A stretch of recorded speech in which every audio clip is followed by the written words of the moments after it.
प्रदेश में 2027 विधानसभा का चुनावी बिगुल जो है वो बज चुका है। जिस प्रकार से आप लगातार देख रहे हैं, सुहेलदेव समाज पार्टी के साथ लगातार लोगों के जुड़ने का जो सिलसिला है वो जारी है। इसी क्रम में आज भी लगभग 21 लोगों ने यहाँ पर सदस्यता ग्रहण की। हमारे साथ बातचीत करने के लिए हैं अरविंद राजभर जी, जो सुहेलदेव भारतीय समाज पार्टी के राष्ट्रीय महासचिव भी हैं। सर, सबसे पहले हम जानना चाहेंगे, इस वक्त लगातार जो आपकी पार्टी में लोगों के जुड़ने का सिलसिला जारी है, सबसे पहले तो हमारे दर्शकों को हम ये बता देना चाहते हैं कि ये किस समाज से आते हैं, क्योंकि एक तरफ आप जिस विपक्ष की बात कर रहे हैं वो पीडीए की बात कर रहे हैं, तो क्या असली पीडीए इधर है या फिर उधर है, क्योंकि जनता कन्फ्यूज है। नहीं, जनता को कंफ्यूज होने की आवश्यकता नहीं है। अब तो माननीय मोदी जी की सरकार, योगी जी की सरकार में विज्ञान और प्रौद्योगिकी बहुत आगे बढ़ गया है। अब तो मोबाइल फ़ोन भी बहुत सस्ते आ गए हैं और डेटा भी फ्री मिल रहा है अब जियो के माध्यम से, तो कंफ्यूज होने की आवश्यकता नहीं है। गूगल पर डालें वो कि पीडीए, असली पीडीए कहाँ पर है, तो सबसे पहले तो ये आएगा कि परिवार डेवलपमेंट अथॉरिटी जो पीडीए का सर्टिफिकेट लेके घूम रहे हैं, ऐसे लोग का खुलासा भी होगा कि आज भी समाजवादी पार्टी की सरकार नहीं, उसके बावजूद ब्लॉक प्रमुखी से लेकर के पूर्व मुख्यमंत्री तक का दर्जा अगर कोई प्राप्त किया है तो माननीय अखिलेश यादव जी का परिवार प्राप्त किया है। और पीडीए अगर देखना है तो असली पीडीए तो एनडीए के साथ है, जो जनता के प्रति सदैव जवाबदेही भी तय करती है। सुहेलदेव भारतीय समाज पार्टी हो, चाहे भारतीय जनता पार्टी हो या अपना दल हो या फिर आरएलडी हो या फिर निषाद पार्टी हो, हम सब लोग जनता के बीच में रहते हैं और जनता के प्रति जवाबदेही तय करने का काम करते हैं। तो जो हमारी समाजवादी पार्टी है, समाजवादी पार्टी फर्जी पीडीए का बार बार नारा देकर के जनता को कंफ्यूज करने का काम कर रही है। जी, अभी जिस प्रकार से सोशल मीडिया पर ये राजनीतिक वार कह सकते हैं या फिर राजनीतिक पलटवार, क्योंकि जैसे ही इधर से ट्वीट होता है उधर से कोई ना कोई ट्वीट हो ही जाता है, आप भी देख रहे होंगे लगातार। लेकिन ओम प्रकाश राजभर जी आजकल अखिलेश जी को बड़ा मित्र कह रहे हैं। उन्होंने उनके जन्मदिन पर भी बहुत लंबी शुभकामनाएं दी और एसीपीसी से बाहर निकलने की बात कही। लेकिन अभी जिस प्रकार से अखिलेश यादव जी कह रहे हैं कि वो राजनीतिक बयानबाजी कर रहे हैं सिर्फ सोशल मीडिया के माध्यम से, उनका अपना कोई नेतृत्व नहीं है, वो सिर्फ दिल्ली से सरकार चलाई जा रही है, जो बोला जा रहा है वो कह रहे हैं, तो क्या अपना कोई नेतृत्व नहीं? हमको लगता है कि माननीय अखिलेश यादव जी चाहते हैं कि सुहेलदेव भारतीय समाज पार्टी के हम राष्ट्रीय अध्यक्ष बन जाएं। पार्टी हमने बनाया है और पार्टी हमने बना करके हमारे नेता हैं माननीय ओम प्रकाश राजभर जी। अगर अब देखिए क्या है कि जिसका खुद नैया डूब रही हो, दूसरे के नैया डुबाने की क्या बात करेगा। सुहेलदेव भारतीय समाज पार्टी जनमानस में अपनी पहचान बना के रखी है, शायद इसीलिए आज 21 हमारे पढ़े लिखे लोगों ने पार्टी की सदस्यता ग्रहण किया है। ये सब अच्छे लोग हैं और अच्छे लोगों को यह पता है, इसमें नाम भी है, कई हमारे ब्रिजेश यादव जी हैं, अभिषेक यादव जी हैं, तो ये लोग भी सुहेलदेव भारतीय समाज पार्टी पर विश्वास इसलिए जता रहे हैं कि हमारे कार्य अच्छे हैं। हम हमेशा जवाब देते रहते हैं कि भाई अगर जनता के बीच की समस्याएं हमारे तक आएंगी तो समाधान कौन करेगा, हमें लोग करना है। उनको जनता के बीच जाना चाहिए माननीय अखिलेश यादव जी को। हमारे नेता यही बात कहते हैं कि एसी से निकलिए, आपके कार्यकर्ता बहुत परेशान हैं। निचले स्तर पर आप एसी से निकलिए, गांव तक जाइए। जैसे हमें लोग गांव में जाते हैं, जब लोगों से मिलते हैं तो लोगों को लगता है कि जनता से कनेक्ट होने का काम सुहेलदेव भारतीय समाज पार्टी कर रही है। तो हम तो विरोध नहीं कर रहे हैं, हम तो बस यही कह रहे हैं भैया आप भी निकलो गंगा में, आप भी जाइए, लोगों से मिलिए। जब लोगों से मिलेंगे तो लोग आप पर विश्वास करेंगे, हो सकता है आगे कभी आपकी सरकार बन जाए।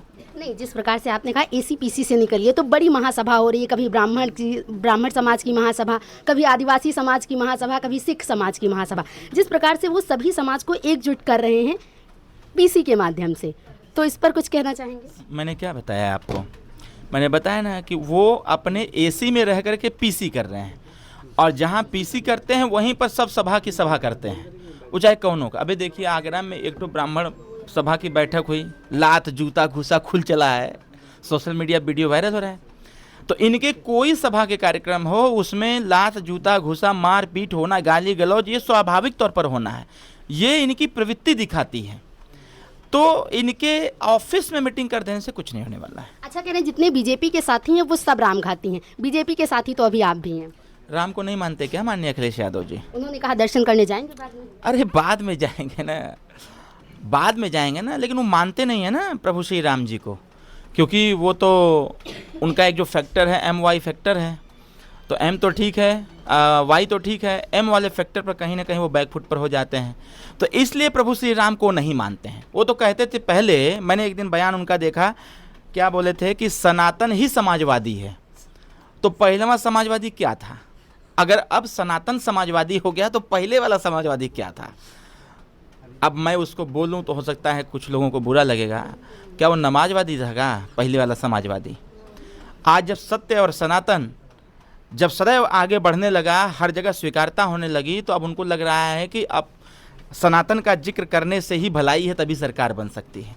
तो ये ऐसे लोग कब पलटी मार जाएंगे कोई ठीक नहीं है। वो कहते हैं कि हमको कहते हैं कोई अस्थाई नेता नहीं है, तो जरा वो अपना अस्थाई या अस्थाई का क्या परिचय देना चाहते हैं? कभी सपा, कभी कांग्रेस के साथ, कभी बसपा के साथ, कभी मेरे साथ, कभी आरएलडी के साथ, कभी निषाद के साथ, ऐसे तमाम पार्टियों का गठबंधन करके जब उनका उंगली सीधा नहीं होता, उनका काम नहीं होता, कहते ही खराब पार्टी है। जैसे आपने देखा अपने लास्ट चुनाव में क्या कहा, कांग्रेस पार्टी जब उनका हित सिद्ध नहीं हुआ तो कह रहे हैं ये कांग्रेस पार्टी चालू पार्टी है इसको वोट मत करना। ये सब क्या है? आपकी बार फिर से गठबंधन प्रयास कर रहे हैं। वो जो हमको कह रहे हैं ना कि दिल्ली जो बात कर रहे हैं, वो ये चाह रहे हैं कि सुभाषपा फिर से मेरे साथ आ जाए, तो हम जाने वाले हैं नहीं। अच्छा, ओपी राजभर जी का एक बयान और बड़ा वायरल हो रहा है। कहा जा रहा है हम मांगते हैं तोप तो मुझे पकड़ा दी जाती है गोली। ऐसे में कहा जा रहा है कि शायद एक बार फिर उनके मुताबिक अगर सीटें नहीं मिली तो क्या पलटवार हो सकता है? ना ना ना, वो बयान इस पे नहीं था, सीटों को लेकर के था। तो एक देखिए, हम लोग बनारस के हैं, नेताजी बनारस के हैं, तो भोजपुरी में एक तंज था ये, मतलब 100 बात की एक बात, 100 बात की एक बात था कि तोप लाइसेंस मांगते हैं तोप का, मिलता है रिवाल्वर का, ठीक ना। तो कहने का तात्पर्य यह था मंत्री जी का कि मीडिया में खबरें चल रही हैं कि 100 सीट 150 सीट, अरे भाई काहे उतना मांगे? जब हम जान रहे हैं कि हमको 25 सीट मिलना है तो उतने में काम करें हम। तो मंत्री जी का कहने का सेंस यही था, लेकिन उसको हमारे माननीय अखिलेश यादव जी ने उसका सेंस दूसरा निकाल लिया, क्योंकि उनको उस मुहावरे का कुछ पता होता नहीं है कि मंत्री जी ने ऐसा क्यों बोला। अच्छा, आखिरी सवाल हमारा, बलिया में जिस प्रकार से ओम प्रकाश राजभर जी को काले झंडे दिखाए गए, मुर्दाबाद के नारे लगाए गए, वो भी काफ़ी नाराज़ नजर आए। उन्होंने बहुत ही व्यंग भरे लहजे में ट्वीट किया और कहा कि हमें भी सब पता है।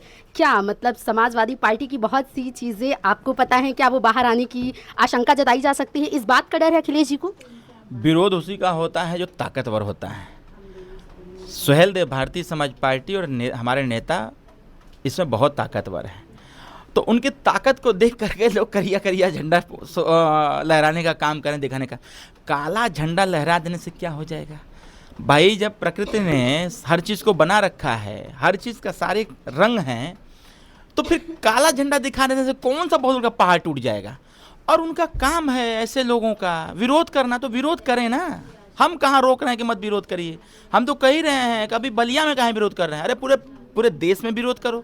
उससे जानते हैं क्या होगा? मीडिया चलाएगा, हमारा काम, हमारा नाम होगा, पेपर में छपेगा हमारी पार्टी। तो एक प्रकार से जो मैं बार बार बोलता हूं कि समाजवादी पार्टी के कार्यकर्ता, उनके नेता हमारा पीआर का काम कर रहे हैं, पब्लिक रिलेशन बनाने का हमारा काम कर रहे हैं। तो इसलिए मैंने बहुत पहले ही कहा था कि बी कंटिन्यूस, वो करते रहिए। जब हमारे पार्टी का बैलेंस शीट जाएगा तो उसमें हम 1 रुपया का चेक जरूर भेज देंगे समाजवादी पार्टी को कि 1 रुपया का चेक मैं भेज रहा हूँ आपके लिए, आपने मेरा पीआर का काम देखा था। अच्छा, 2027 चुनाव की तैयारियां कितनी हैं और आपके जो समर्थक हैं, जो पार्टी को सपोर्ट करते हैं, उनको क्या आप एक तरह से भरोसा देना चाहेंगे कि कितनी सीटों पर पार्टी चुनाव लड़ेगी? पार्टी देखिए अपने दमखम के साथ चुनाव में उतर चुकी है और आने वाले समयों में हम प्रयास करेंगे कि मान्यता प्राप्त दल जितनी सीटों पर होता है उतनी सीटें हमको प्राप्त हो जाए। तो ये थे हमारे साथ अरविंद राजभर जी, जिन्होंने खुले शब्दों में समाजवादी पार्टी पर भी निशाना साधते हुए उन्होंने व्यंग भरे लहजे में कहा कि आप हमारे पीआर का काम करें। इसके साथ ही आपको बता दें कि जिस प्रकार से 2027 चुनाव की तैयारियों को लेकर भी उन्होंने कई अहम बिंदुओं पर चर्चा की। कैमरा पर्सन शिवान के साथ मैं प्रतीक्षा, जनमन समाचार।